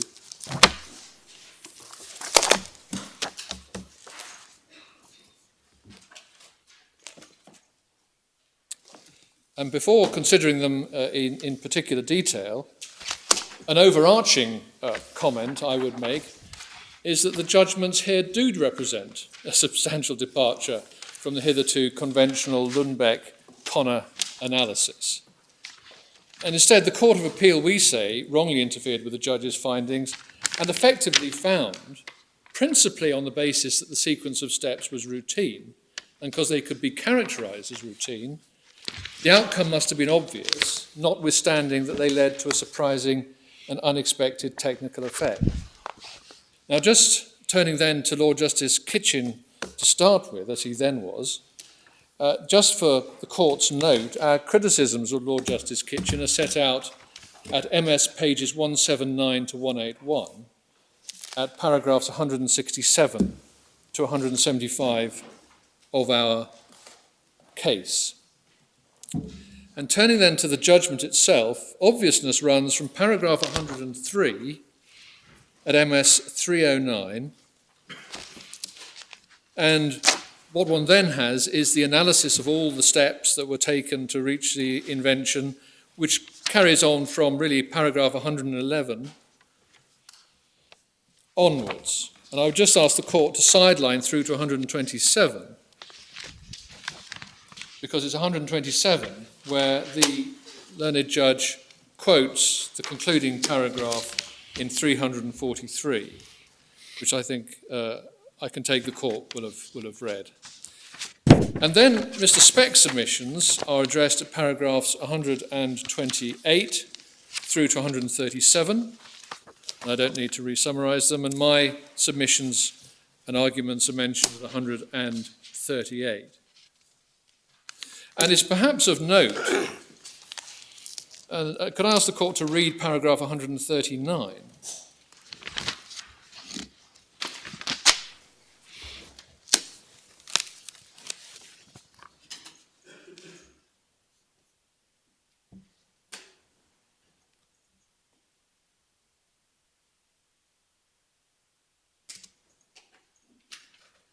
And the matter that was foreshadowed with reference to the Master of the Rolls, Sir Donald Nichols, as he then was, judgment in Molnicker, was it's not right to be looking for ingenuity. Starting to analyse the outcome by reference to this, does it require ingenuity to arrive at the invention or not? And that's not a correct factor. And then could I ask the Court to read paragraph 140?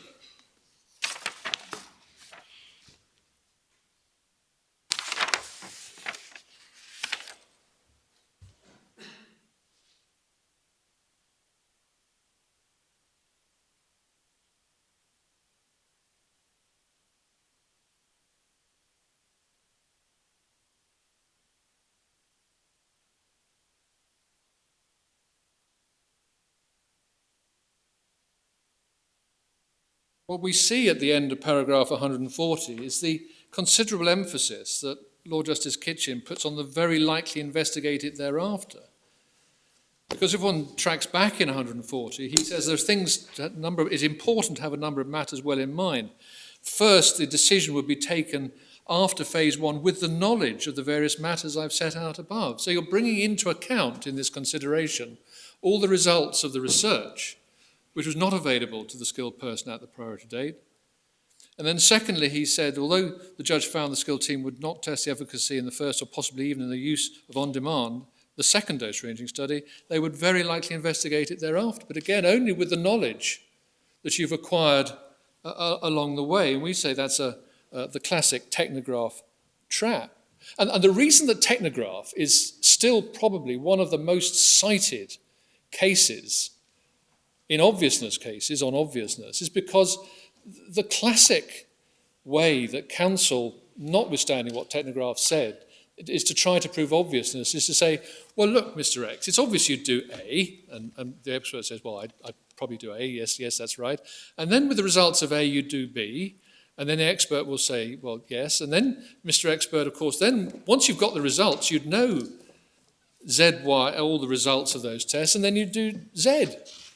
And step by step, it's quite easy to get an expert to end up and saying, well, yes, that final outcome is obvious. But it's only because you've done the test before. And that's why it's particularly significant that Mr. Justice Peirce said, after 3 ranges of dose ranging study, it is beginning to look like hindsight. And we say that the stepwise ex-ante approach of Lord Justice Kitchen, which is highlighted really all the way through to 140 through to 143, is not a substitute, in our respectful submission, for asking the statutory question, namely whether the claimed dosing regime was obvious, especially taking into account the unexpected technical effects which accompany the low doses. Now, in paragraph 141, Lord Justice Kitchen falls into error not only by adopting the step-by-step analysis that I've mentioned, but also asking himself about the likelihood of ascertaining the so-called dose-response relationship. And if one looks at 141, at page MS 317, it starts, these findings are not surprising. The purpose of the dose-ranging studies is to ascertain the dose-response relationship of the drug under test. And the problem is here that this whole dose-response argument, which really came to the fore in the Court of Appeal, having lost on the minimum effective dose point, is some really quite crude, as it were, substitute, and not a substitute legitimately in our submission, for actually the wording of the claim. It is, to use Lord Hoffman's words, a vague paraphrase of something that might lead you to the claim. And we say this is again contradicting Lord Hoffman's guidance in Connor, that you are entitled as a patentee to have your patentability, your obviousness or not, judged by the wording of the claim, not by this reference to the dose-response relationship and where you would end up. And that, we say, that contradicts the guidelines. And we also say that it misses the target that G2 of 08 sets, as my own friend Mr. Mitchison had set out. And by not assessing obviousness with reference to the claimed invention here, as he should have done, Lord Justice Kitchen has not taken into account the technical effect which is at the heart of Lilly's invention. And this is the consequence of focusing on the process by which the invention was reached and on the dose-response curve rather than the claim itself. So if it was right at all to interfere with the judgment of the judge at first instance, what the learned judge should have asked was whether it was obvious that a dose of up to 5 milligrams of tadalafil today would be effective in the treatment of erectile dysfunction with minimal side effects. And as I've said, this argument on dose-response curve only came to the fore on appeal when the respondents abandoned their primary argument at trial that what was in the claim itself was obvious. And that, we submit, emphasises the fallacy of their approach. Could I then ask that the court reads paragraph 143?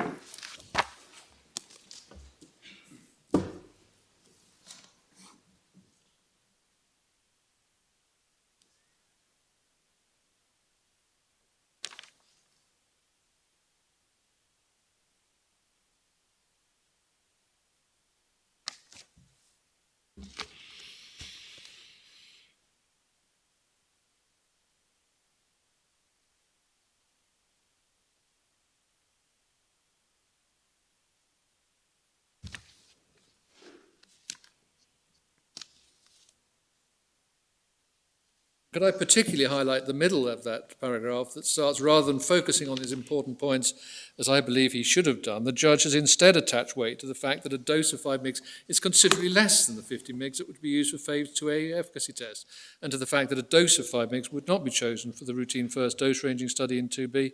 And he said it is of course true that 5 mg is considerably less than 50, but it must also be borne in mind the two parts of the phase 2 have different purposes. Now here Lord Justice Kitchen criticises the judge for focusing on the difference between what the skilled person would choose and expect as the first test, 50 milligrams, and what is in the claim. But this comparison is highly relevant and highly pertinent. And it's on this proper comparison of 5 against 50, the claims are surprising and offer the unexpected technical effects that the EPO Enlarged Board of Appeal has explained, can found a valid and non-obvious claim. Now, in our respectful submission, at paragraph 146 onwards, the learned judge dismisses the skilled team's expectations of success and refers to the various parts of Mr. Justice Burse's judgment where that is done. Could I ask the court to read paragraph 146?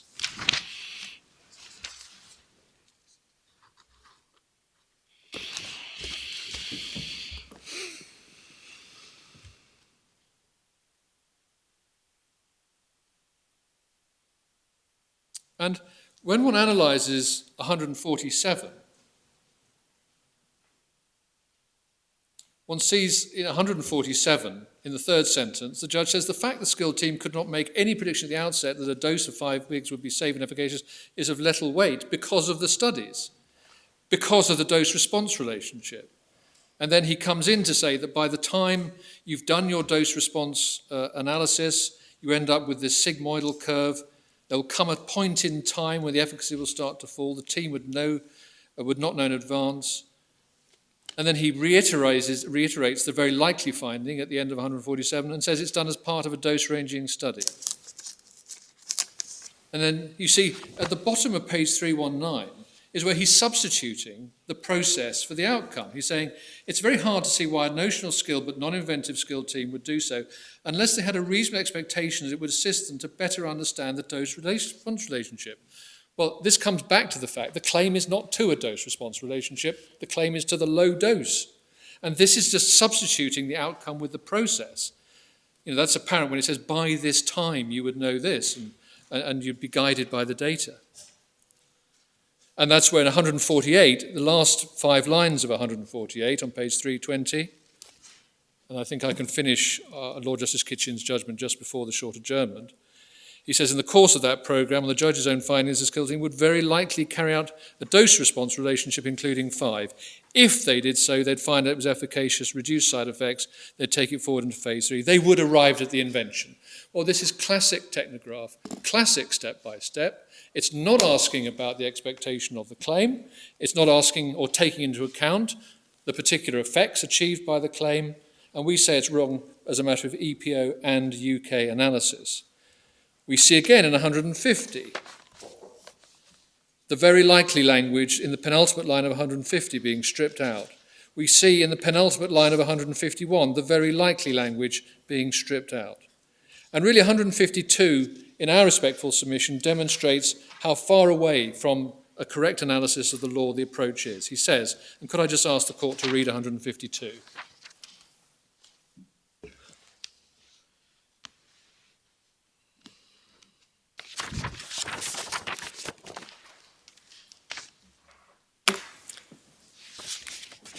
Yes, And what you may.